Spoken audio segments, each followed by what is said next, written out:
बिस्मिल्लाहिर्रहमानिर्रहीम। अस्सलाम वालेकुम नाज़रीन, प्रोग्राम मुकाबिल में मेरे और आमिर मतीन साहब की तरफ से तमाम देखने वालों को हम खुश आमदीद कहेंगे। नाज़रीन, पाकिस्तान के अलावा अगर दुनिया के नक्शे को हम सामने रखते हैं तो दुनिया बड़ी तेज़ी के साथ तब्दील हो रही है। कौमें अपनी बका की जंग लड़ रही हैं और खित्ते के अंदर बहुत बड़ी बड़ी तब्दीलियाँ रूनुमा हो रही हैं। इसमें पाकिस्तान को नज़रअंदाज नहीं किया जा सकता। पाकिस्तान के हालात को हम सामने रखते हैं तो ऐसा जमूद हमें नज़र आता है जिसमें ऐसा लगता है कि मुज़ाकरात ही उनका हल है, मगर अभी तक पाकिस्तान में मौजूद हुकूमत हो या पाकिस्तान में मौजूद ऑपोजिशन हो, ये दोनों फरीकैन ये फैसला ही नहीं कर पाए कि हमने इस जमूद को तोड़ने के लिए मुज़ाकरात की टेबल पर आना है या नहीं आना है। सियासी लड़ाइयाँ हों तो इकॉनमी को भी और उसकी बढ़ोतरी को भी नुकसान पहुँचाती हैं, मगर अगर वज़ीर आज़म शहबाज शरीफ साहब के स्टेटमेंट्स या हुकूमत के आशारियों को हम सामने रखें तो हुकूमत का दावा है कि पाकिस्तान की जो इकॉनमी है वो मुस्बत तरीके से आगे बढ़ रही है। लेकिन सवाल यह है कि इन दावों के बरक्स क्या एक आम पाकिस्तानी की जिंदगी बेहतर हो रही है? इन तमाम सियासी और कानूनी और इसके अलावा मुआशी मामलात के ऊपर गुफ्तगू करने के लिए हमारे साथ आज प्रोग्राम मुकाबिल में साबिक वज़ीर ख़जाना और अवाम पाकिस्तान पार्टी के सेक्रेटरी जनरल मिफ्ता इस्माइल साहब भी मौजूद होंगे। उन्हीं से हम उनकी मुदब्बिराना राय भी लेंगे। अभी चलते हैं आमिर साहब के साथ पाकिस्तान की सियासत के और मुज़ाकरात के हवाले से बात करते हैं। आमिर साहब, बात यह है कि मुज़ाकरात के हवाले से जब हम बात करते हैं तो हम ये देख रहे हैं कि कोशिशें हैं, सियासी ये जो एक गर्दाब है इसका हल भी सियासी तरीके का ही निकलेगा। लेकिन मैं सुन रही थी वज़ीर इत्तलात अता तारड़ साहब ये फरमा रहे हैं मुज़ाकरात में पहले ये देखना होगा कि सामने वाला जो फरीक है उसमें 9 मई की और 26 नवंबर की कोई शर्मिंदगी नजर आ रही, पहले पीटीआई वाले थोड़े से शर्मिंदा हो फिर हम सोचेंगे। जी, ये मुझे मुज़ाकरात जो हैं ये नॉन स्टार्टर हैं और मुझे अभी तक उनकी मजबूरी समझ नहीं आ रही पीटीआई की, या थक गए हैं, हार गए हैं और मान वो रहे नहीं हैं, मगर वो क्लियरली कह रहे हैं वो गुड कॉप बैड कॉप नून लीग वाले खेल रहे हैं बड़े से। कुछ लोग मिल लेते हैं, चाय पिला देते हैं, फिर 3-4 तकरीरें जो हैं, कल भी मैं जिक्र कर रहा था कि राना सनाउल्लाह ने भी साहब कहा, उन्होंने कहा जी ठीक है मुलाकात होगी, मगर जो उनकी बुनियादी 3 डिमांड्स हैं कि इमरान खान की रिहाई हुआ, 26वीं तरमीम हुई, लोगों की रिहाइयाँ, ये तो अदालती मामला है, हम कुछ भी नहीं करेंगे, और कोई 8 फरवरी की भी बात नहीं है, तो बुनियादी चीज़ों पे वो नहीं मान रहे और इन्होंने भी अनकंडीशनल कह दिया है, तो फिर आगे क्या चलेंगे? तो मोर ओवर आज जो कर दिया है, जो तकरीरों से नून लीग के तासुर मिलता है कि तलाल चौधरी साहब भी वो भी उनके आड़े हाथों ले रहे थे, इरफान सिद्दीकी साहब भी तंजन कर रहे थे कि अब डाकुओं से हाथ बनान पे मानेंगे तो देखते हैं। तो मुझे ये कहीं से ये उनको पता नहीं क्या यकीन दहानी कराई गई है या क्या इसकी सियासी मंतक है पीटीआई की, ये समझ नहीं आती। पहले इन्हीं वजूहात की वजह से उन्होंने 2-2.5 साल से वो बाहर हैं, तो अभी भी जो है ये, और ख़ास तौर पे ये इसलिए उनके वर्कर के लिए शायद डीमोरलाइजिंग होगा कि अगर ये किसी बग़ैर कोई वादे के और बग़ैर किसी डिलीवरी के अगर ये टेबल पे बैठ जाते हैं और जिस तरह के वहाँ से बयान आ रहे हैं, तो हम इनका वर्कर जो है वो कंफ्यूज्ड है कि जनाब आप हमें इस्लामाबाद बुला लेते हैं, गोलियां चली हैं, लाशें गिरी हैं, इसमें तो कोई शक नहीं, नंबरों के ऊपर लड़ाई है कि जी कितनी गिरी हैं या किसने चलाई है, उसमें भी कोई, उसके ऊपर भी कोई अब वो अभान नहीं रह गया, तो आम वर्कर कंफ्यूज्ड होता है। तो उसके बाद ये भी मिक्स्ड से मैसेजेस आ रहे हैं, ज़्यादातर लोग तो मिल ही नहीं रहे हैं, वो बात ही नहीं कर रहे हैं, अवेलेबल नहीं है, बयानात दे रहे हैं, मगर वो टीवी टॉक शोज़ में आके ये जो सवाल मैं कर रहा हूँ या आप कर रही हैं इसके जवाब नहीं दे पा रहे। तो अभी जो तो इसको डील कर रहे हैं, मुज़ाकरात की टेबल पे बैठे हुए हैं, उनके पास भी जवाब नहीं है। अब वो कह रहे हैं कि जनाब के वहाँ से ऑर्डर लेके आएंगे अडियाला से, तो पहले पता नहीं क्या ऑर्डर है उसका ही समझ नहीं आ रही। तो मुझे इसके अंदर कोई जान नहीं है, कोई नॉन स्टार्टर लग रहा है इस गुफ्तगू से, मुज़ाकरात से कोई ब्रेक थ्रू और कोई समझ रहा है तो बिल्कुल दूर दूर तक नामो निशान नहीं है। पीपल्स पार्टी तो आज ये क्लेम कर रही थी कि आज ये बाकायदा तौर पे शुरू हो जाएंगे। हो सकता है आमिर साहब मुझे ये बताइए, ऐसा भी तो है ना कि हुकूमत को लग रहा है सारे पत्ते उनके हक में है। कल तक फैज़ हमीद वाला मामला था, आज एक और खबर आ गई कि जी इमरान खान साहब पे और उनके अहलिया के ऊपर फर्द जुर्म आयद हो गई है। हो सकता है हुकूमत अपने आप को इसलिए ये खबरियत ही नहीं रह गई कि आज फर्द जुर्म हो गई है, आज पेशी हो गई, आज छुट गए, आज नहीं छुट गए, ये सियासी मामलात हैं। इनका एक अदालती चीज़ों से मुझे नहीं लगता कोई इसका वो है। जब रिहाई भी हो जाती है, आप देखें जब 150-200 पर्चा होता है तो वो कोई क्लियरली उससे वाज़ेह हो जाता है कि ये कोई कानूनी मसाइल नहीं हैं, ये नहीं सियासी मामलात हैं। तो जब सियासी कोई सुलह होगी तो ये फिर शायद कोई फैसला इसका निकले। सियासी मुझे सुलह होते हुए कुछ नज़र नहीं आ रहा, सिर्फ उनकी एक पीटीआई की मुझे अभी तक लॉजिक नहीं समझ आ रही कि वो क्यों ये अपने वर्कर को डीमोरलाइज्ड करवा रहे हैं। और जबकि उनकी तरफ से एक होता है कि इस तरह की जिस तरह जेयूआई के थोड़े साथ पीटीआई के साथ हुआ तो कॉन्फिडेंस बिल्डिंग मेजर्स थोड़े से आए, थोड़ी सी गुफ्तगू में नरमी आई। यहाँ वो नरमी भी नज़र नहीं आ रही। वो एक तरह से टेबल पे बैठा के चाय पेस्ट्रियाँ खिला देते हैं और साथ में वो पार्लियामान के अंदर वो उनको आड़े हाथों ले रहे हैं। उनके मतलब जो सख्त तकरीरें हो रही हैं वो जारी और सारी हैं। ख्वाजा आसिफ ने की है, उसके बाद आज तलाल चौधरी, इरफान सिद्दीकी, जो भी उठता है वो 2-4 जो है ना उनके कुछ ना कुछ जो है ना ताने तो छोटा ही है, मेरे लिए मुनासिब नहीं इस्तेमाल करना चाहिए। ठीक है, लेकिन आमिर साहब पाकिस्तान तहरीक इंसाफ के अपने अंदर भी तो अंदरूनी खाना मुशावरत का मसला है ना, चाहे 5 रुकनी कमेटी बन गई है, जो है ना मैं समझता हूँ ये जो आपस की लड़ाई है वो सारे मामला तो हैं, वो तो क्लियरली हैं और समझ भी आती है। जाहिर उनकी जो सूरत हाल है कि उनकी main leader Imran Khan jail में है, बाकी में फर्स्ट ईयर भी जेल में है, जो बाकी हैं उनकी लड़ाई मार कुटाई चल रही है। मगर ये बहसें मैं समझता हूँ कि ये एक रोज़ की एक वो है। आप पर मैं अभी ज़बरदस्ती इस पर गुफ्तगू करनी पड़ती है। मुझे इसकी तरफ गुफ्तगू जो करनी चाहिए वो है मुआशियात की, कि उसकी तरफ के इन चीज़ों का क्या असरात पड़ रहे हैं और इकॉनमी के ऊपर जो है इसके क्या असरात पड़ रहे हैं। क्योंकि ये क्लियरली है कि अगर यही रही, आवाज़ें भी रही, कामयाब होती नहीं होती, मगर ये सिविल नाफरमानी या इस तरह के जो मामला सुनते हैं उससे सियासी इस्तेहकाम नहीं आएगा। और ये इसमें कोई ये नविश्ता दीवार समझ लें कि तारीख का सबक है कि सियासी इस्तेहकाम के बगैर इक़्तिसादी इस्तेहकाम नहीं आ सकता। तो ये गवर्नमेंट की तरफ से मिक्स्ड से बयानात आते हैं। बाय द वे जो कोर इन्फ्लेशन है जिसके अंदर के फूड और एनर्जी की चीज़ें नहीं होती वो अभी भी 8.9 है गालबन, तो वो कम नहीं हुई। दूसरा इसके मेथडोलॉजी को और बाकी भी इसकी क्वेश्चनेबल है। ये 4.9 का जो सीपीआई का फिगर जो इन्फ्लेशन का दिया जाता है और आम आदमी ये शिकायत करता नजर आता है। ये शिकायत मेरी भी है, जिस शिकायत की तरफ आप लेकर जा रहे हैं ना, ये मेरी भी शिकायत और हर पाकिस्तानी की ये शिकायत है।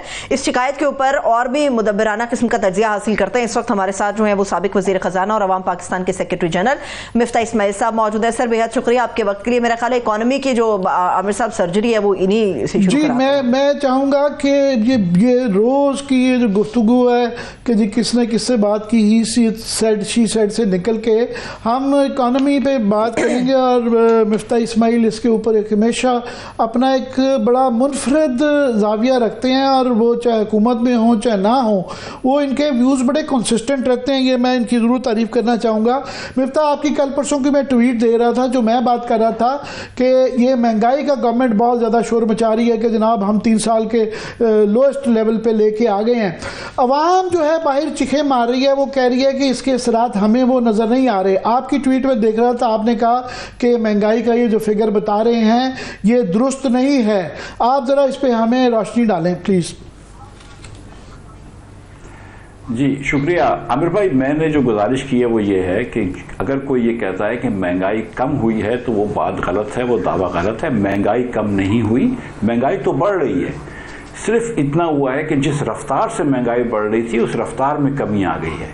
और मैंने जो मिसाल दी है कि पिछले साल मिसाल के तौर पर अगर कोई चीज़ 160 रुपये किलो थी, मिसाल के तौर पर कोई दाल 160 रुपये किलो थी, तो पिछले साल क्योंकि 25% महंगाई थी तो वो 200 रुपये किलो हो गई। इस साल जो है वो एक्सपेक्ट कर रहे हैं हम कि 12% महंगाई होगी इस साल में, तो 200 की जगह 224 की हो जाएगी, तो वो 24 रुपये और बढ़ जाएगी। तो वो 160 से 200 हुई और 200 से 224 होगी। ऐसा नहीं है कि वो 160 की तरफ जा रही है। तो महंगी कोई किसी चीज़ की कीमत में कमी नहीं आई है।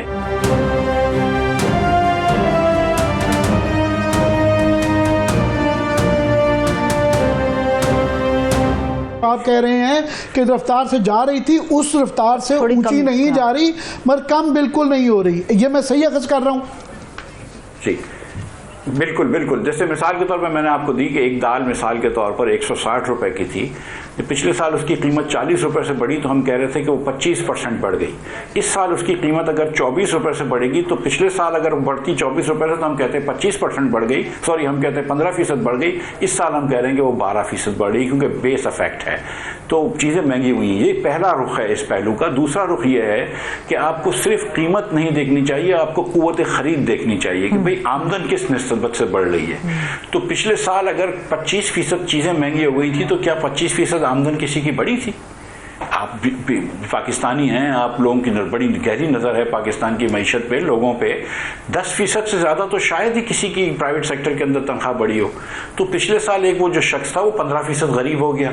इस साल जो अगर 10-12% महंगाई होगी और चले उतनी तनख्वाह बढ़ भी जाती है तो पिछले साल की 15% की गुर्बत तो है ही।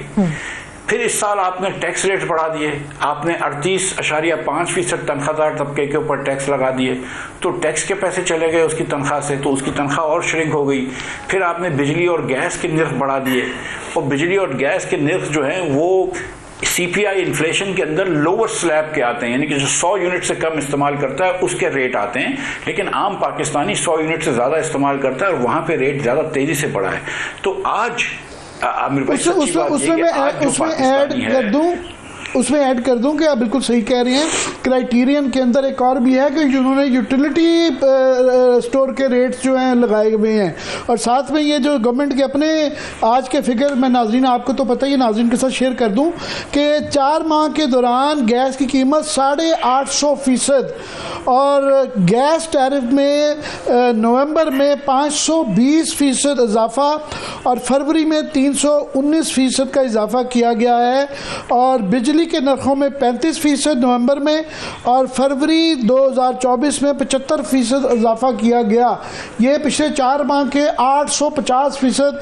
जब गैस की बिजली और गैस की कीमत और बिजली की कीमत पर इतना होशरुबा इजाफा होगा तो फिर महंगाई कैसे कम हो सकती है? प्लीज जारी रखिएगा। नहीं, महंगाई तो बिल्कुल कम नहीं हुई, अफरात ज़र में कमी आई है, जिसको उर्दू में हम कहते हैं इन्फ्लेशन को। और सच्ची बात यह है कि अफरात में ही कमी आई है, ज़र तो ख़त्म हो चुका है हमारे पास। तो पिछले 5 सालों में हमने देखा है कि पाकिस्तान की जो ग्रोथ एक आ रही है पर कैपिटा, वो ग्रोथ जो आ रही है वो 2.5%, वो 1.7% है, और जो हमारी आबादी बढ़ रही है वो 2.5% से बढ़ रही है। तो हर साल हम एवरेज पे एक तकरीबन 0.8% गरीब होते जा रहे हैं। और मिडिल क्लास, जहाँ पे आपने टैक्स बहुत बढ़ा दिए, जिनको बिजली और गैस का ज़्यादा नुकसान भी हो गया है उनके बिल की वजह से, उनको आपने एकदम श्रिंक कर दिया है। सच्ची बात ईमानदारी की है कि आज से 20 साल पहले या 10 साल पहले अगर एक नॉन स्किल्ड वर्कर भी था, एक ड्राइवर था या चौकीदार था, वो अगर 2-3 बच्चों की कफालत कर सकता था तो वो आज अपनी तनख्वाह पर नहीं कर सकता। आज से 10 साल पहले जो एक ऑफिस का मैनेजर था वो जो तनख्वाह लेता था, आज जो भी तनख्वाह उससे ज़्यादा भी ले रहा है तो वो अपने बच्चों की कफालत नहीं कर सकता। आपके हर महीने कितने लोग ऐसे होते हैं कि जो बिजली के बिल से परेशान होते हैं और बिजली का बिल नहीं दे सकते। मैं ख्याल तकरीबन सारे पाकिस्तानियों के अंदर ये इस वक्त एक वो हो गया है, मसला हो गया है कि अगर बिजली का बिल दे दो तो स्कूल की फीस देना मुश्किल है, स्कूल की फीस दे दो तो राशन का बिल देना मुश्किल है, अगर ये 3 चीज़ें दे दो तो किराया देना मुश्किल है। तो ये कहना कि मईशत जो है वो स्टेबल हो गई है या मईशत जो है वो बहुत बेहतरी की तरफ जा रही है, मेरे ख्याल से ये आपको पाकिस्तानियों की इक्तसादी हालत से लाइल्मी का सबूत है, हकीकत की सबूत नहीं है। ठीक कह रहे हैं कि स्टॉक एक्सचेंज ठीक है, कुछ बढ़ गई, महसूलात बेहतर जा रहे हैं, 34% बढ़े हैं, बेहतर हो रहे हैं, मगर साथ में जो आप कह रहे हैं कि इस साल इन्होंने ग्रोथ का फिगर जो टारगेट है वो 3.5% है, जो कि काफ़ी आप जैसे लोग ये कह रहे हैं कि LSM जो इनका क्वांटम इंडेक्स आया है वो -0.8 है। लार्ज स्केल मैन्युफैक्चरिंग और कपास के जो फिगर आ रहे हैं 33% जिनिंग वाले कह रहे हैं कि वो कम है। तो इस सूरत में क्या ये फिगर टारगेट ले पाएंगे? नहीं, अल्लाह करे कि ये 3.5% की जो वज़ीर ख़ज़ाना साहब कह रहे हैं वो अल्लाह करे कि ये बात हो जाए, लेकिन मैं आपको तकरीबन यकीन से कह सकता हूँ कि 2.5% से ज़्यादा बहुत मुश्किल है कि इस साल भी मईशत बढ़ सके। इससे ज़्यादा मुझे लगता नहीं है, जिसका मतलब है कि हम गरीब नहीं होंगे लेकिन एक पैसा भी बेहतर ऑफ नहीं होंगे, और मोस्ट लाइकली 2.5% भी ग्रोथ नहीं हो सकेगी। आपने खुद फरमाया कि लार्ज स्केल मैन्युफैक्चरिंग के बड़ी सनत जो है वो कम हो रही है, उसकी मैन्युफैक्चरिंग कम हो रही है, ना कि बढ़ रही है। देखिए आमिर भाई, ये जो सारा जो नंबर्स जो चेंज हुए हैं वो सिर्फ इसलिए हुए हैं कि चाइना की और रशिया की और चाइना की और यूरोप की माशियत स्लो हो गई है, तो कमोडिटी प्राइसेस कम हो गई हैं। जो तेल की कीमत $100-120 होती थी खाम तेल की, उसकी कीमत अब $70 हो गई है, जिसकी वजह से ये थोड़ा सा पाकिस्तान में इन्फ्लेशन कम हो गया है, जिसकी वजह से आपका करंट अकाउंट डेफिसिट बेहतर हो गया है। लेकिन कोई एक पैसे की इस्लाहत इसने नहीं करी है हुकूमत ने। और आप जब 38.5% टैक्स रखेंगे लोगों के ऊपर, तनख्वाहदार तबके के ऊपर, 60% टैक्स रखेंगे कंपनीज के ऊपर, तो कंपनीज ग्रो भी नहीं होंगी, ना सरमायाकारी बाहर से आएगी, ना अंदरूनी सरमायाकारी ज़्यादा होगी। तो ये सोचना कि हमारी मईशत ग्रो हो जाए लेकिन हालात इतने बुरे हों पाकिस्तान में कि लोग अपना पूरा ना कर सकें, तो ये सोचना मुमकिन, ये मुमकिन नहीं है, मुमकिनात में से नहीं है। ये ख़ास तौर पे आपने जो बुनियादी बात ये है कि हमने अपने बुनियादी निज़ाम को दुरुस्त नहीं किया, इस्लाहात नहीं लेके आ रहे। ये आलमी फैक्टर्स की वजह से यहाँ थोड़ी सी जो बेहतरी नज़र आ रही है वो एक्सटर्नल है, और वो इसका इनके रिफॉर्म से कोई ताल्लुक़ नहीं है। यही मैं अख़ज़ कर रहा हूँ आपसे। आमिर भाई बिल्कुल सही आपने फरमाया। देखें, कोई रिफॉर्म नहीं किया। इस हुकूमत ने कहा था हम पेंशन रिफॉर्म्स करेंगे, नहीं किया। इन्होंने कहा था हम कुछ वजारतें डिवॉल्व करेंगे सूबों को, नहीं की। इन्होंने कहा था कुछ वजारतें ख़त्म करेंगे, नहीं की। इन्होंने कहा था हम अखराजात कम बढ़ाएंगे, जबकि इन्होंने 64% PSDP के अखराजात बढ़ा दिए। 700 अरब रुपए पाकिस्तान भर में सूबे और वफाक ने रखे हैं प्रोजेक्ट्स उनके लिए कि MNAs और MPs खर्च करते हैं। ये मेरे और आपके टैक्स है। पाकिस्तान में आज भी दुनिया के one of the highest tax rates हैं। बिजली और गैस के बिल पाकिस्तान में पूरे खित्ते से ज्यादा हैं। तो ये कोई भी मुस्बत काम नहीं कर रहे। ये सिर्फ हुकूमत ने अपनी कुर्सी बचाई है। सितंबर अक्टूबर के महीने में वो एक 26वीं तरमीम लेके आए, अगेन जो रात के अंधेरे में पास हुई। इधर से खान साहब धरना खेल रहे हैं, उधर से ये मारामारी खेल रहे हैं और कुर्सी बचाने का काम कर रहे हैं। इस मुल्क के लिए कोई काम नहीं किया गया। आज भी 10 करोड़ 50 लाख लोग पाकिस्तान में खतरे गुर्बत के नीचे हैं। पिछले साल 9 करोड़ थे। तो कोई जवाब दे कि ये अगर इतने अच्छा सब चीज़ें हो रही हैं तो 1.5 करोड़ लोग खतरे गुर्बत के नीचे क्यों चले गए। ये नंबर मेरा नहीं है, ये वर्ल्ड बैंक का नंबर है। तो ये कोई बताए ना कि अनएम्प्लॉयमेंट क्यों बढ़ रही है। जब 2 से 3% आपकी ग्रोथ होगी तो आपके पास तो 6% ग्रोथ चाहिए आपको। आपके पास तो 30 लाख लड़का आता है हर साल लेबर मार्केट में, आप तो उनको एब्जॉर्ब भी नहीं कर सकते। तो अनएम्प्लॉयमेंट बढ़ रही है, वेजेस डिप्रेस हो रही हैं। आप क्या बातें कर रहे हैं कि मुल्क अच्छा चल रहा है, मतलब अजीब सी बात है। यूथ हमारी बहुत बड़ी तादाद में मफ्तर साहब पाकिस्तान छोड़ के जाना प्रेफर भी कर रही है और बहुत सारी तादाद में जा भी चुकी है। ये पाकिस्तान के हालात हैं और उसको रिफ्लेक्शन आता है मेरी बहन के रेमिटेंस आपकी बढ़ रही है तेजी से, थोड़ी सी रिलेटिवली स्पीकिंग, और एक्सपोर्ट्स नहीं इस तेजी से बढ़ रही।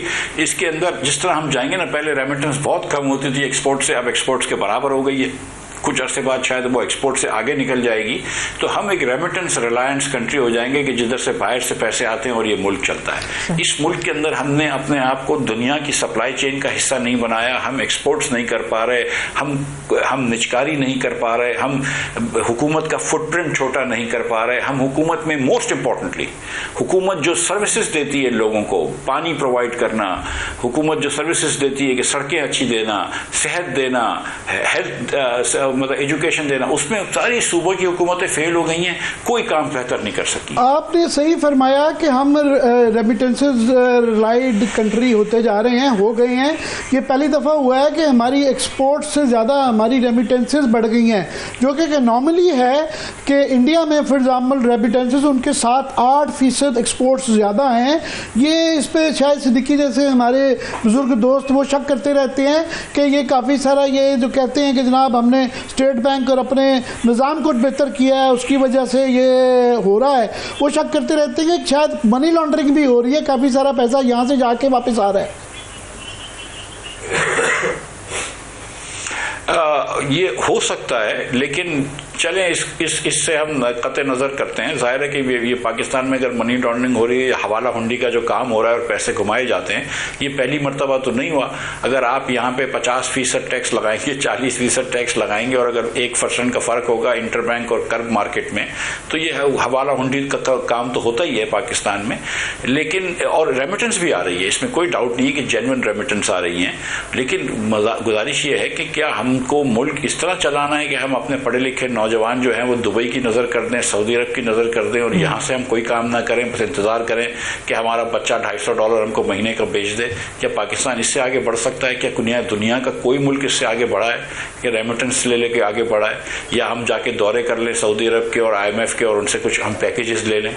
अगर हमको कभी अपने पैर पे खड़ा होना होगा तो हमको हमारी हुकूमत की सिमत बदलनी होगी।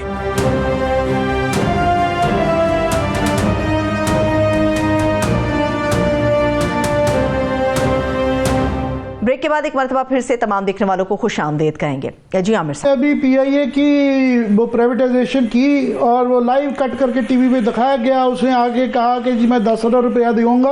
बाद में पता चला जी 10 अरब का भी इंतज़ाम मौजूद नहीं था।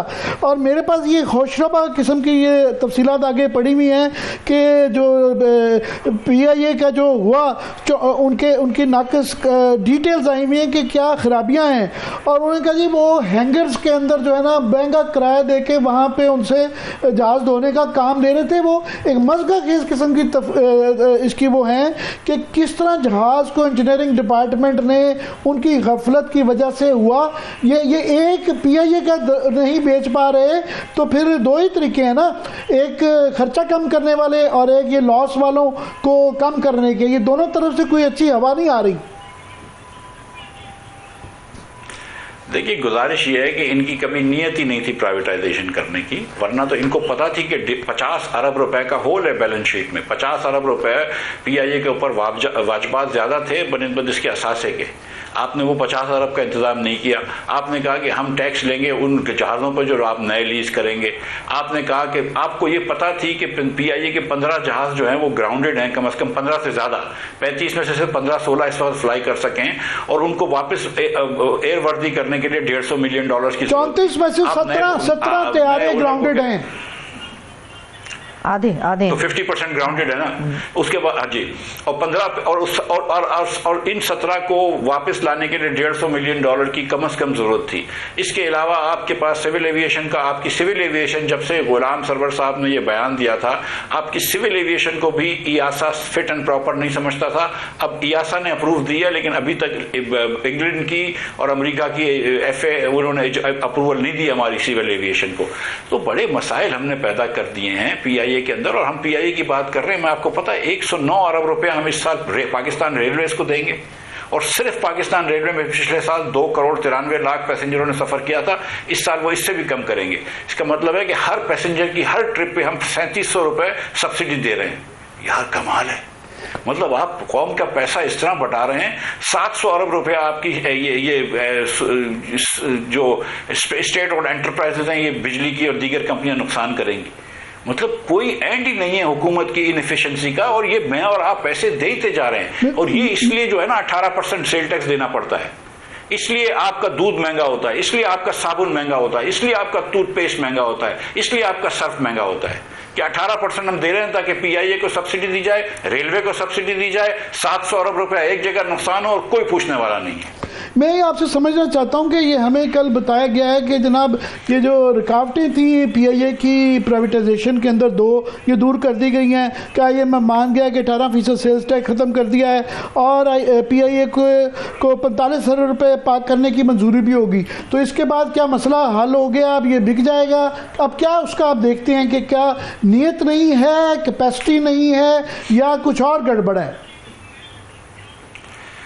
सर नीयत तो बिल्कुल नहीं थी, वरना तो ये काम पहले भी हो सकते थे। ये इतनी बड़ी बात तो नहीं थी कि हुकूमत कह देती कि 45 अरब रुपए जो है ये हम हुकूमत दे देगी जो PIA की होल था, या हुकूमत कह देती कि चलो 30 साल तक आपको नहीं देने तो उसकी नेट प्रेजेंट वैल्यू खत्म हो जाती।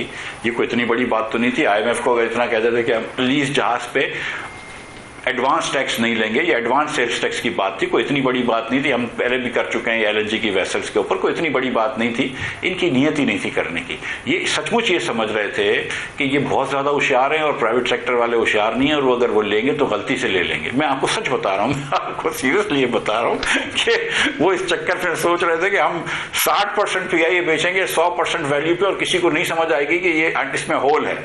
यार तुम लोग पागल हो, प्राइवेट सेक्टर वाले आपसे कम समझदार नहीं है, आपसे ज्यादा होशियार हैं। तो आप मतलब इनकी बिल्कुल नीयत नहीं थी।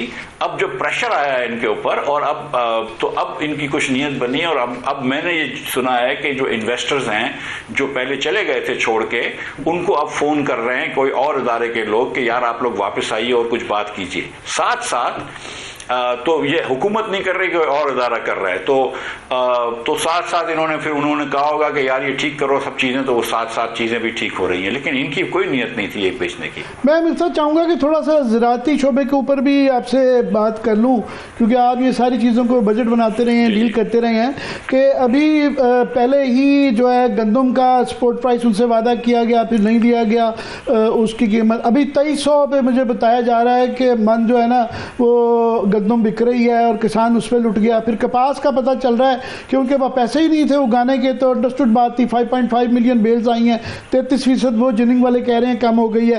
अब ये जो ये बताया जा रहा है कि शोशा छोड़ा गया है कि इसको डीरेगुलेट कर दिया जाए, स्पॉट प्राइस गवर्नमेंट निकल जाए, तो कई दफ़ा ये आर्गूमेंट होता है, वो भी कहते हैं कि यार इसको डीरेगुलेट कर दें। क्या ये एकदम से डीरेगुलेट हो जाएगा, या फिर ये इसके लिए लवाजमात क्रिएट करने पड़ेंगे कि आड़ती का या गवर्नमेंट को कहीं ना कहीं तो कुछ ना कुछ फेयर ग्राउंड बनानी पड़ेगी? देखिए आमिर भाई, हमने वीट को तो बेसिकली लास्ट ईयर डीरेगुलेट किया, लेकिन जितनी गलत तरीके से किया वो उसकी मिसाल नहीं है। कि हमने पहले फार्मर को कहा कि हम तुमको 4000 रुपये मन देंगे, 3900 रुपये मन पंजाब में, वफाक में और सिंध में 4000 रुपये मन देंगे। सिंध में खरीदी भी गई 4000 मन की। हम ये प्रॉमिस करते रहे, फार्मर ने ज़्यादा हिस्सा वीट लगाया, फार्मर ने उसमें महंगी डीएपी खरीद के डाल दी, फार्मर ने उसने फर्टिलाइज़र डाल दिया, पूरी उसने अपनी जमा पूंजी डाल दी। उसके बाद जब वक्त आया तो आपने कहा हम नहीं खरीद रहे, तो प्राइस आके नीचे गिरी, 2800 रुपये पर मन गिर गई थी शायद, अब आप कह रहे हैं कि उससे भी कम है। तो आपने उन फार्मर्स को बेसिकली दिवालिया कर दिया। उस फार्मर ने बेचारे ने बहुत मेहनत करी थी, उसको आपने दिवालिया कर दिया। उस लिहाजा उसके पास इतने पैसे नहीं थे कि वो सीड खरीद के दीगर फार्मिंग कर सके, जिसकी वजह से आज हमको कपास भी कम हुई है। लेकिन अब हम इस चक्कर से निकल गए हैं, अगर वीट की सपोर्ट प्राइस है तो अब हमको निकला ही रहना चाहिए। Cotton is different. कॉटन जो है ना वो बड़ा सेंसिटिव क्रॉप है, और कॉटन के अंदर रिस्क ये होता है कि कॉटन के अंदर अगर बारिश एक हफ्ते देर से आ जाए, एक हफ्ते पहले आ जाए, तो कॉटन का क्रॉप खराब हो जाता है। वहां पे हमको दो चीजें करनी होंगी। एक, हमको इंश्योरेंस देना होगा फार्मर्स को कि यार अगर आप क्रॉप लगाते हैं और आपका क्रॉप जल जाता है तो आपको इंश्योरेंस मिल जाएगा। और जो दूसरी ज्यादा जरूरी चीज है कि दुनिया भर में अब ये तो खाने पीने की चीज नहीं है, जेनेटिकली मॉडिफाइड सीड्स लेके आने हैं। हमको एक जमाने में मॉन्सेंटो पंजाब हुकूमत को $16 मिलियन में बेच रहा था। जब मैं हुकूमत में था तो $75 मिलियन की बात हुई थी। मैंने कहा तारिक बशीर चीमा साहब को कि मैं कहीं से ले आऊंगा $75 मिलियन, आप बिस्मिल्लाह कीजिए। जब तक हम ये बाहर के सीड नहीं लेकर आएंगे, हमारा फार्मर 20-30% कम प्रोड्यूस करेगा हिंदुस्तानी फार्मर से या चीनी फार्मर से, तो वो कम्पीट नहीं कर सकेगा। फिर अब हमारा कॉटन का फाइबर भी छोटा होता है, काफी मसाइल हो गए हैं, लेकिन हमने उसको सीरियस नहीं लिया। हमारी जो साइंटिफिक रिसर्च है वो भी जीरो है। इसके अंदर ना चावल का कोई काम कर सकते हैं, ना हम वीट का कोई काम कर सकते हैं, ना हम कॉटन का काम कर सकते हैं। तो फिर हम बाहर से ये साइंटिफिक रिसर्च खरीदते भी नहीं है। हम अपने फार्मर्स के अगर हम हाथ बांध दें, हाँ फर्टिलाइजर कंपनी को हमको सब्सिडी देनी होती है तो हम बोलते हैं कि हाँ उनको तुमको सस्ती गैस दे देंगे, जिसका असल फायदा कंपनियों को होता है, फार्मर्स को नहीं होता। तो थोड़ी सी अगर हमारी एग्रीकल्चर की पॉलिसी बेहतर हो तो हम जो ये ऑयल सीड्स इंपोर्ट करते हैं, ये पाम ऑयल इंपोर्ट करते हैं, दीगर चीजें इंपोर्ट करते हैं, ये ना करनी पड़े। हम पाकिस्तान के अंदर कनोला ग्रो कर सकते हैं, सरसों ग्रो कर सकते हैं। सरसों का वो हाइब्रिड ही होता है कनोला। हम पाकिस्तान के अंदर दीगर सनफ्लावर सीड ग्रो कर सकते हैं, जिससे बेहतर ऑयल निकल सकता है। हम वीट की बेहतरी कर सकते हैं। देखें राइस के अंदर आपने छोड़ दिया, $4 बिलियन का राइस एक्सपोर्ट हुआ है। तो हमारे पास मेज भी है, वो भी रफान मेज की वजह से, मेज के भी हमारी अच्छी काश्त होती है। लेकिन कॉटन में हम बहुत पीछे रह गए, उसमें हुकूमत का कसूर है। वीट में भी हम पीछे हैं, हुकूमत का कसूर है। और जो जिधर जिधर हुकूमत अगर बेहतरी काम कर सकती है, स्पेशली वेजिटेबल्स के अंदर, फ्रूट्स के अंदर, अगर थोड़ा सा उनको एक्सटेंशन सर्विसेज दे देंगे, वो अपने कोल्ड स्टोरेज में रखवा दें अपनी चीज़ें, फ्रीज नहीं लेकिन कम से कम फ्रीजर्स में रखवा दें, फ्रिजेस में, तो ये वेजिटेबल समझ जाए, हमारा फ्रूट समझ जाए, तो हम बहुत एक्सपोर्ट भी कर सकते हैं।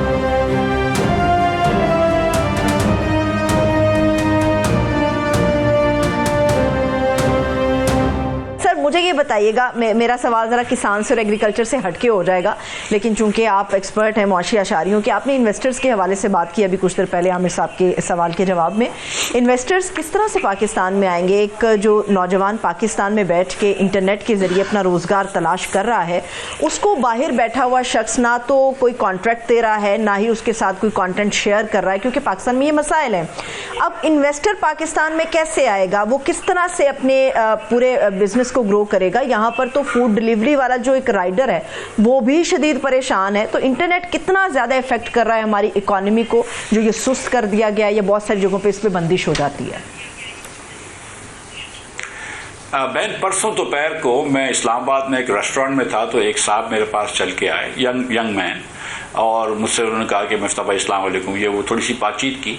तो फिर मैंने पूछा कि आप क्या करते हैं? तो उन्होंने कहा मैं सेमी कंडक्टर कंपनी के अंदर सपोर्ट प्रोवाइड करता हूँ। तो मैंने कहा पाकिस्तान में सेमी कंडक्टर कंपनी है? तो उन्होंने कहा नहीं, एक अमेरिका में कंपनी है, मैं उसके लिए काम करता हूँ।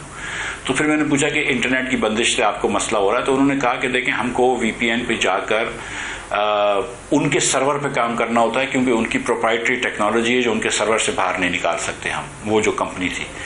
और हमको जब तक यहाँ पे इंटरनेट पे जा रहे होते हैं तो बहुत मुश्किल होती है। फिर बोलता है कि VPN हमने रजिस्टर कराने की कोशिश करी PTA से, तो PTA को हमने पूछा कि इसकी सेटिंग बता दो जिस सेटिंग पे रजिस्टर होगी ये VPN। तो उसने कहा ये हमें नहीं पता, आप हर सेटिंग ट्राई कर लें, किसी ना किसी पे तो हो जाएगी रजिस्टर।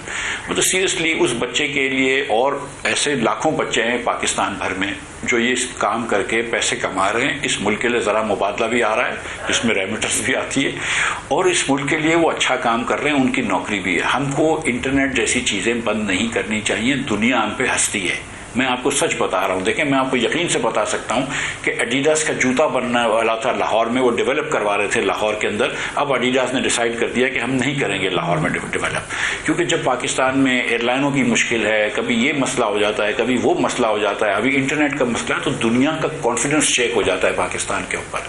पहले भी जब ये लग रहा था कि पाकिस्तान डिफॉल्ट होगी, नहीं होगी 2 साल पहले, तो वॉलमार्ट ने यहाँ से ऑर्डर आधे करके हिंदुस्तान ले गया था।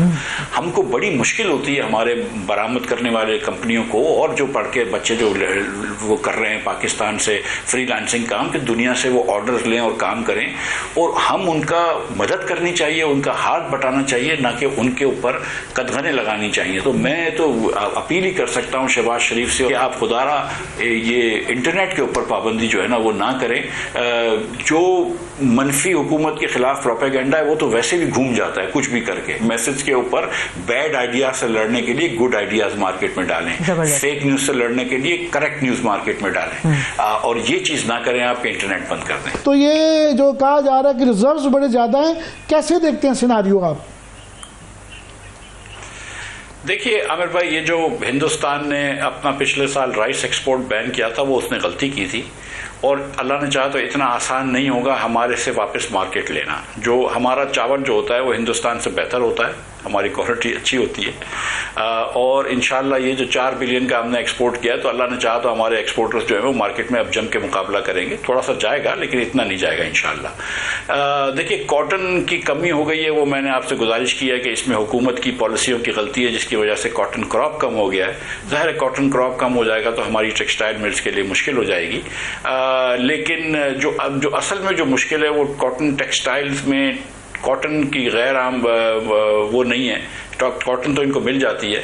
जो असल मसला है वो पाकिस्तान में बिजली और गैस है। अगर पाकिस्तान में खित्ते में सबसे महंगी बिजली हो और सबसे महंगी गैस हो, और गर्मी के वक्त आपकी बिजली चले जाए, सर्दियों में आपकी गैस चले जाए, कंपनीज को भी नहीं पता हो कि वो गैस पे रिलाई कर सकेंगे, बिजली पे रिलाई कर सकेंगे। और पंजाब के अंदर कंपनियों को तो ख़ास तौर पे 2-2, 3-3 किस्म के जनरेटर्स रखने पड़ते हैं, कुछ जो फर्नेस ऑयल पे भी चल सकें, जो गैस पे भी चल सकें, जो बायोमास पे भी चल सकें। अगर इतनी हम मुश्किलात कर देंगे हमारे इंडस्ट्रियलिस्ट के लिए, तो वो दुनिया से कम्पीट नहीं कर सकेगा। यही मसला होता है कि फिर उसकी कीमत चाइना से महंगी हो जाती है, इसकी कीमत हिंदुस्तान से महंगी हो जाती है, दीगर ममालिक से महंगी हो जाती है। और हिंदुस्तान क्योंकि उसको पाकिस्तान से कुछ ज़्यादा ही आग लगी हुई होती है, तो वो ख़ास तौर पे उन चीज़ों पे इंसेंटिव्स देता है, उन HS कोड की चीज़ों पे कि जो पाकिस्तान एक्सपोर्ट करते हैं। मसलन बेड शीट्स एंड कंफर्टर्स वगैरह पाकिस्तान बहुत ज़्यादा एक्सपोर्ट करता है, या टावल्स, तो उस पर हिंदुस्तान जो है वो ख़ास तौर पर रियायत देता है अपने एक्सपोर्टर्स को। तो हमको भी थोड़ा सा अपने एक्सपोर्टर्स को लेकर चलना चाहिए और इनको देखना चाहिए। हम काफ़ी अरसे से प्राइम मिनिस्टर साहब भी वादा करते हैं, मगर आप प्राइवेटाइजेशन को भी डील करते रहे हैं और IPPs को भी डील करते रहे हैं। जो गवर्नमेंट जो जिस किस्म के इस्लाहत तो नहीं कहेंगे, बड़े कॉस्मेटिक से हैं, 18 कंपनियों के साथ वो रीनेगोशिएट कर रहे हैं, जो उनके तमाम मेजर्स का वो 1-2 रुपए से ज़्यादा फ़र्क नहीं पर यूनिट पड़ रहा, जबकि वो जो सनतकार है वो एक्सपेक्ट कर रहा है कि 25-30 रुपए का हमें 60 रुपए में से फ़र्क डालें तो फिर हम कंपैटिबल होते हैं। तो फिर क्या किया जाए? देखिए, हुकूमत ने पहले वादा किया था कि 9 सेंट में बिजली देगा, जो 25-26 रुपए की होती है। मैं कहता हूँ आप 9 सेंट में ना दें, आप 11 सेंट में दे दें, तकरीबन 35 मेरे ख्याल से 11 सेंट 33 रुपए की, 32-33 रुपए की होगी, तो उस पर दे दें, लेकिन कोई एक रीजनेबल रेट तो रख लेना। और अगर आप बिजली सस्ती नहीं करते तो बिजली के ऊपर कम से कम सनतों से जो है वो सेल्स टैक्स ले लें, लेकिन इनकम टैक्स ना लें। हुकूमत अगर चाहे तो बहुत सारी चीज़ें कर सकती है। मैं ये समझता हूँ कि हम बिजली बहुत कम बेचते हैं, हमारे टैरिफ में बड़ी सुकुम है, और अगर हम थोड़ा सा टैरिफ को ठीक कर दें तो हम गरीब लोगों को और बिजली बेच सकते हैं रीजनेबल रेट पे, जिससे हमारी बिजली की कंजम्पशन बढ़ जाएगी, उनकी ज़िंदगी भी आसान हो जाएगी, और हमारी बिजली बढ़ जाएगी, बिक जाएगी, तो हमारा पर यूनिट कॉस्ट कम हो जाएगा। लेकिन ये हुकूमत की पॉलिसीज़ में बहुत सारे सुकुम हैं, और हुकूमत ने कोई भी निजकारी की तरफ भी कोशिश नहीं करी, लेकिन उसको छोड़ दें। कोई ट्रांसमिशन डिस्ट्रीब्यूशन लॉसेस की कमी में कोशिश नहीं करी गई। और अभी ये जो कर रहे हैं, ये तो देखें, जो IPP से निगोशिएट कर रहे हैं वो तो बहुत पुराने IPPs हैं, जो मुशर्रफ साहब के ज़माने की पॉलिसी के तहत लगे हैं, या शहीद मोहतरमा बेनज़ीर भुट्टो की ज़माने की पॉलिसीज़ पे लगे हैं। लेकिन असल में जो पैसा जो देना हम दे रहे हैं, जो 2200 अरब रुपए देते हैं, उसमें 1700 अरब रुपए तो उन पावर प्लांट्स के हैं ना, कि जो CPEC में लगे हैं या हुकूमत ने लगाए हैं, उसकी बड़ी लंबी कॉस्ट है, और उस पर कुछ नहीं कर पा रहे और नहीं भी कर सकते, क्योंकि अभी तक उन्होंने बैंकों को अपने पैसे वापस नहीं करे हैं। तो वो ज़रा सा मेरे ख्याल से इन चीज़ों से कोई बहुत ज़्यादा फ़र्क नहीं पड़ेगा बिजली की कीमत पे, लेकिन अगर अपनी पॉलिसी चेंज कर ले हुकूमत तो फिर उससे फौरन फर्क पड़ेगा। लेकिन हुकूमत जो है ना, वो अगेन इनसे कमज़ोर फैसले नहीं हो रहे तो बड़े क्या करेंगे? और आगे जो नज़र आ रही हैं कि सिविल नाफरमानी की बातें और मार धाड़ की बातें, मेरे सामने ये पड़े हुए हैं दहशतगर्दी के वाक़यात। 10 माह में 1566 वाक़यात दहशतगर्दी के हो चुके हैं, जिसमें 924 अफराद शहीद हो चुके हैं और 2121 ज़ख्मी हैं। और सिर्फ खैबर पख्तूनख्वा में ही 948 वाक़यात हैं दहशतगर्दी के। सो सिक्योरिटी की ये सिचुएशन हो, पोलिटिकल इंस्टेबिलिटी हो, तो उसके बाद फिर क्या दुआई कर सकता है इंसान? देखिए आमिर भाई, ये जो सिक्योरिटी की सिचुएशन है, आपने बताया कि 924 हमारे बच्चे शहीद हुए हैं, और ये 900 ख़ानदान अफेक्ट हो गए हैं। कितनी बच्चियाँ हमारी जो हैं वो बेवा हो गई, कितनी माओं की बच्चे चले गए।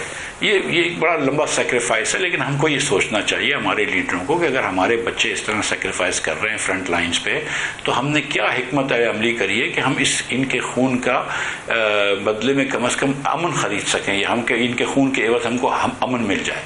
तो वो हिकमत अमली भी कौम के सामने नहीं रखी गई है। और मैं आपको सच बताऊं कि देखें, आसान वक्त होते हैं ना, तो उधर आपको बड़े लीडर्स नहीं चाहिए होते, लेकिन मुश्किल वक्तों में आपके लिए बड़े लीडर चाहिए होते हैं। और या हमको इस वक्त के अंदर हमको ऐसे लीडर चाहिए कि जो अपने आप से आगे सोच सकें। अगर हमको यही लीडर मिलते रहेंगे जो अपने आप से आगे नहीं सोचते रहेंगे, तो फिर नहीं कर सकेंगे काम हम। पाकिस्तान में आपको बताऊं कि बहुत मुश्किल हो जाएगा वायबल करना पाकिस्तान को। आपके बच्चे भी नहीं पढ़ रहे, आपके बच्चे सेहतमंद भी नहीं हैं, जंगें आप कर रहे हैं पाकिस्तान के टेररिस्ट से, मईशत आपकी नहीं चल रही है। कब फैसले करेंगे हमारे मुल्क के रहनुमा के अपने से बढ़ के? अब शहबाज शरीफ साहब जो हैं वो 30-35 साल से सियासत में, अल्लाह की मेहरबानी से 10-15 साल चीफ मिनिस्टर रहे, दूसरी मरतबा प्राइम मिनिस्टर रहे, उनकी भतीजी चीफ मिनिस्टर रही है, उनका बेटा चीफ मिनिस्टर रहा है, उनके बड़े भाई 3 मरतबा प्राइम मिनिस्टर रहे, 2 मरतबा चीफ मिनिस्टर रहे। अब वक्त आ गया कि शहबाज साहब बोले ठीक है यार, कोई मसला नहीं है, सियासत जाए भाड़ में, मुल्क का काम करते हैं। पाकिस्तान की आबरू से ज्यादा तो कोई चीज नहीं होनी चाहिए ना। यही मैं बात, जब मैं भी वजीर था तो मैं ये बात पे करता था कि देखो मैं इस कुर्सी पे अगर बैठा हुआ हूं तो मैं सिर्फ पाकिस्तान का इंटरेस्ट सोचना है, मुझे अपनी सियासत का इंटरेस्ट नहीं सोचना है। आज शहबाज शरीफ साहब को ये सोचना चाहिए कि मुल्क के मफाद में क्या है। अगर मुल्क के मफाद में इमरान खान से कॉम्प्रोमाइज है, थोड़ी सी बातचीत है, तो वो भी करना चाहिए। आपके मुल्क के मफाद में तालिबान के खिलाफ पॉलिसी बनानी है तो वो भी सबको मिलकर बनानी चाहिए। मुल्क के मफाद में NFC अवार्ड की कमेटी बिठानी चाहिए तो वो भी बिठानी चाहिए। मुल्क के मफाद में डेवोल्यूशन करना है तो वो भी जरूरी है। मुल्क के मफाद में पावर को सस्ता करना है तो वो भी, बिजली को सस्ता करना है तो वो भी जरूरी है। आप काम तो करें। आपको जो प्राइवेट जहाज दिए गए, इससे अच्छा समाप्त नहीं किया जा सकता था। बहुत शुक्रिया मिफ्ता इस्माइल आपका। थैंक यू सो मच, बहुत शुक्रिया मिफ्ता इस्माइल साहब हमारे साथ मौजूद थे। वक्त भी खत्म हो गया आमिर साहब, आपके वक्त का भी बेहद शुक्रिया। इजाज़त दीजिए, अपना ख्याल रखिए, खुदा हाफिज़।